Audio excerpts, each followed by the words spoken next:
Если ты постоянно раздражаешься, посмотри это видео. В основе любой негативной эмоции лежит слово, которое поможет раскрыть ее.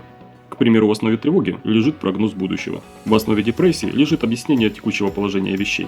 Но в основе раздражения лежит, конечно же, долженствование. Долженствование – это внутреннее требование к объекту раздражения, чтобы он поступал иным образом. К примеру, у вас есть друг, который постоянно опаздывает на встречи, и вас это дико раздражает. Смотрим, какое есть требование в этом раздражении.